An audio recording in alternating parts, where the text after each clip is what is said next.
She announced, "I aborted our baby, wasn't ready." I said, "Your choice." Then I found out she was never pregnant and had been scamming me for money. The police were very interested in her other pregnancies.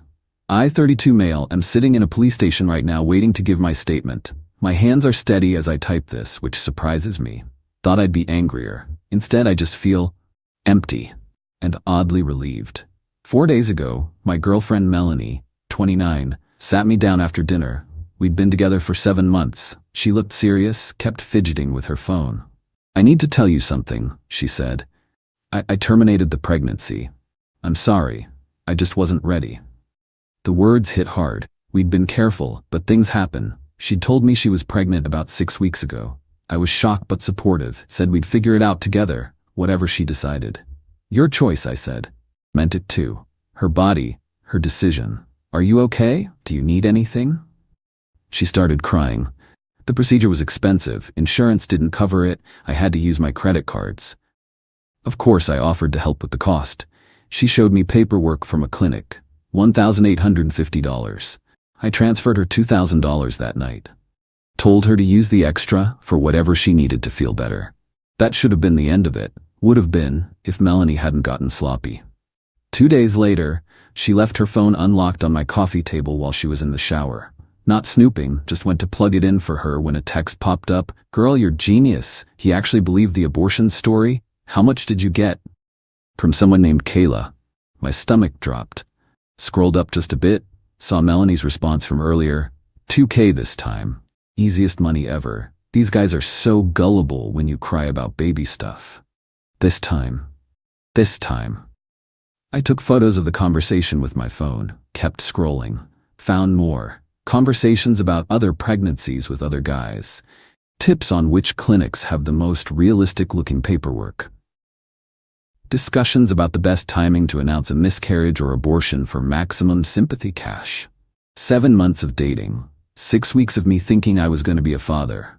All fake. Put her phone back exactly where I found it. Acted normal when she came out. Kissed her goodbye when she left. Then I went to work. Not my regular work. Detective Wallace, who goes to my gym, showed him the photos. His face went from skeptical to interested to genuinely pissed. "This is fraud," he said. "And if she's done this multiple times, that's a pattern. That's serious." He had me write down everything.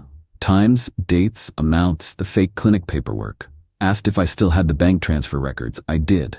"Leave this with me," he said. "And don't confront her yet. If she's running this scam on multiple people, we need to build a case." That was 2 days ago. This morning, Wallace called. They'd found 3 other guys. 3. All with similar stories. Pregnancy announcements followed by convenient miscarriages or abortions. Always needed money for medical bills or recovery. One guy gave her $5,000 for complications. Now I'm here giving my official statement. Melanie has no idea. She texted me this morning about dinner plans. I said I had to work late. She's about to learn what happens when you fake pregnancies for profit. Update 1. The last week has been insane, like absolutely insane. After I gave my statement, Detective Wallace told me to act normal for a few days while they investigated. Hardest thing I've ever done. Melanie kept being her usual self, sweet, affectionate, talking about future plans. Even mentioned maybe trying for a real baby. Next year, I almost threw up. 3 days after my police visit, Wallace called. They'd found 2 more victims, 5 total, not counting me. Over $18,000 scammed in the last 2 years. Girl had a whole system. 1. Date guys for 4 to 8 months. 2. Announce pregnancy around month 3 to 4. 3. Wait 3-6 weeks. 4. Announce miscarriage or abortion. 5. Collect money for medical bills. 6. Stay together another few months to avoid suspicion. 7. Break up for unrelated reasons. 8. Repeat. She even had template texts she'd modify slightly for each guy. The fake clinic paperwork? She made it herself. Downloaded logos, created realistic invoices. Even had a friend who'd pretend to be clinic staff if anyone called to verify. But here's where she messed up. She used the same bank account for all the transfers, and she didn't report the income on her taxes.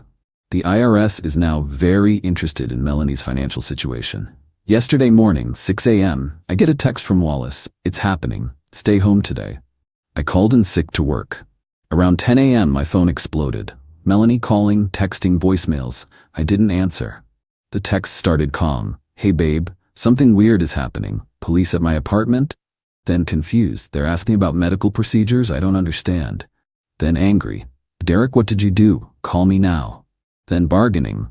Please baby, this is a misunderstanding. We can talk about this. Finally, desperate. They're arresting me, Derek. Please, I need you. I didn't respond to any of it, but I did forward everything to Wallace. Around 2 p.m., her best friend Kayla, yeah, the one from the text, called me. First time she'd ever called me directly. What the hell did you do to Mel? I reported a crime, Kayla.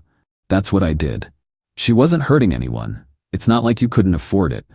She faked a pregnancy. She faked an abortion. She took money under false pretenses. That's fraud. You're really going to ruin her life over $2,000? No, Kayla. She ruined her own life over $18,000 from 6 different people that you apparently knew about. Silence. Then, I don't know what you're talking about. Really?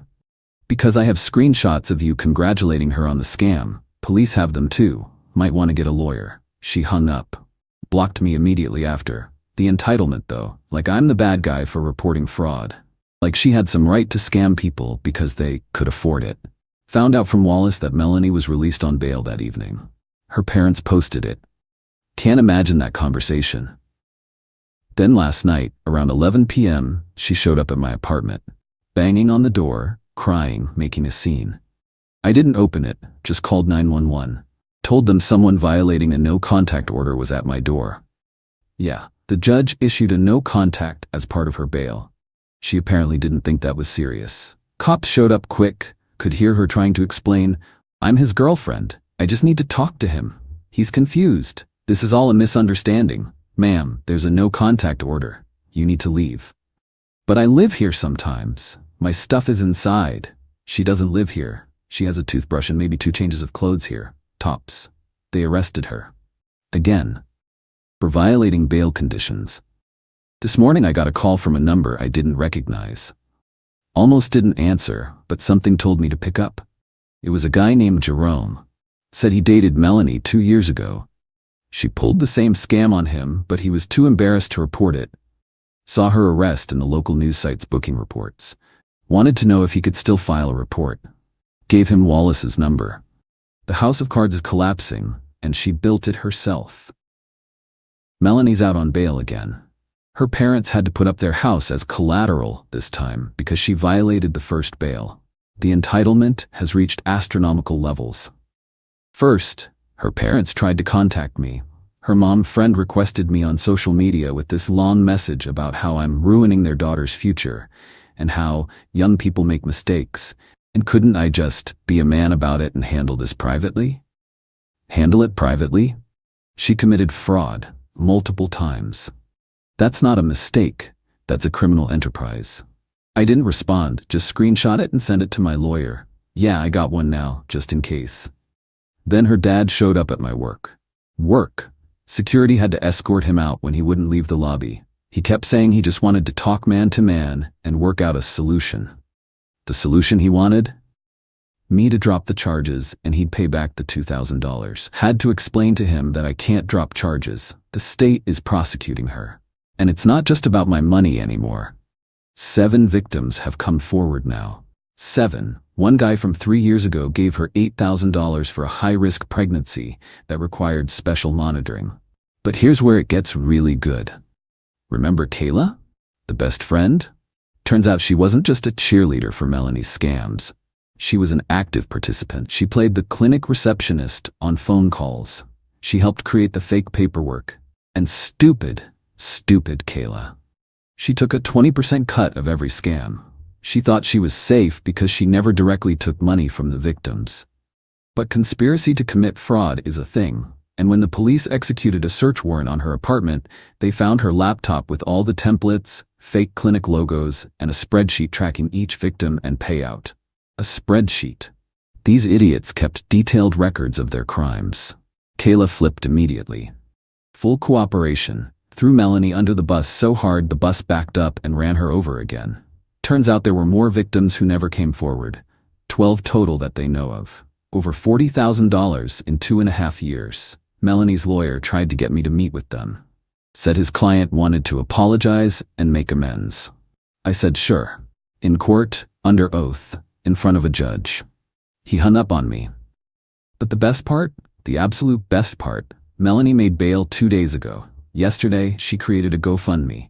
Help me fight false accusations. She claimed she's being persecuted for past reproductive choices and needs money for legal fees. She started another scam while out on bail for fraud. The prosecutor was thrilled, said it shows pattern of behavior and lack of remorse. The judge revoked her bail. She's sitting in jail right now until trial. Her mom called me again, crying, saying I've destroyed their family, that Melanie's sensitive and can't handle jail, that this will ruin her life. Ma'am, I said, Melanie ruined her own life when she decided to fake pregnancies for money. She ruined it more when she kept doing it.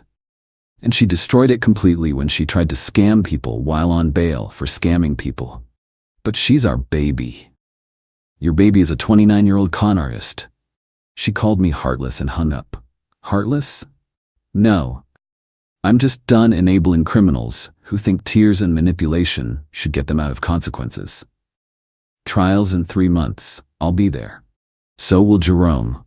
So will the other 5 guys. 7 men she manipulated, lied to, and stole from. 7 men who thought they were supporting someone they cared about through a difficult time. She's looking at serious time. Her lawyer's apparently trying to negotiate a plea deal, but the prosecutor isn't budging much, especially after the GoFundMe stunt. Meanwhile, I'm in therapy. Not because I'm traumatized or anything, but because I need to figure out how I missed the red flags. How I dated a complete sociopath for 7 months and didn't see it. Therapist says I'm not stupid. Says people like Melanie are good at what they do because they practice. They know exactly what to say, how to act, when to cry. It's their job. Still feels rough though. Thought I might be a dad. Processed that. Supported what I thought was her choice. And it was all fake. But hey, at least she's facing consequences. Real ones. The kind you can't cry your way out of. Final update. The trial happened last week. Melanie took a plea deal at the last minute. Here's how it all went down. The prosecutor had everything. 7 victims testifying, bank records, the spreadsheet Qley provided, text messages, the fake paperwork, even the GoFundMe she created while on bail. Melanie's lawyer knew she was cooked. Final plea deal, 18 months in prison. Could be out in 12 with good behavior. 5 years probation after release. $43,000 in restitution to victims. 200 hours community service.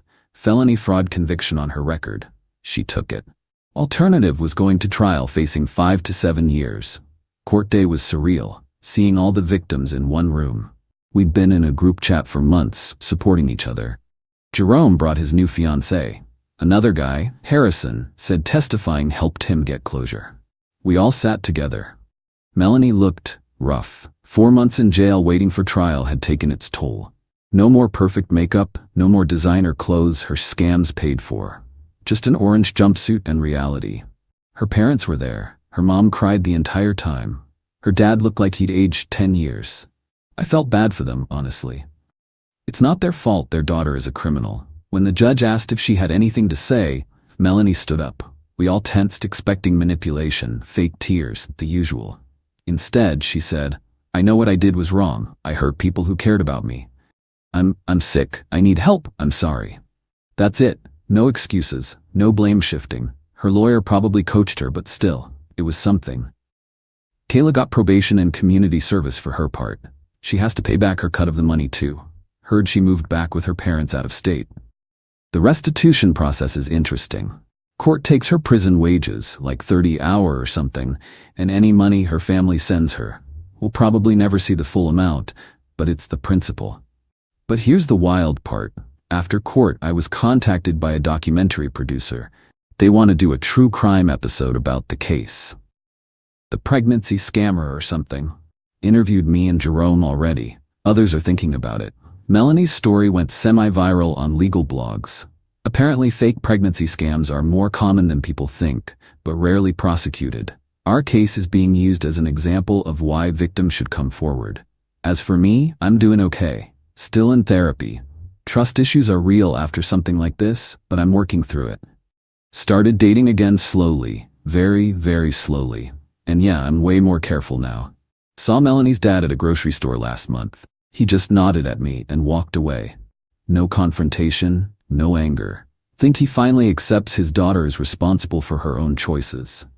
Fun fact, the prison where Melanie's serving her time has a job training program. She's apparently learning bookkeeping. The irony of a convicted fraudster learning legitimate accounting isn't lost on me. Maybe she'll actually use those skills legally when she gets out. Doubt it though. This whole experience taught me something. When people show you who they are, believe them. But also, some people are really good at hiding who they are. That's not your fault. What matters is what you do when you find out the truth. I found out the truth and reported it. 7 guys got justice. A serial scammer is in prison. The system actually worked. That's all we can ask for sometimes. Thanks for following this bizarre journey. Deleting this account now. Time to move forward with my life. A life with no fake pregnancies, no scams, and no more Melanie. Peace.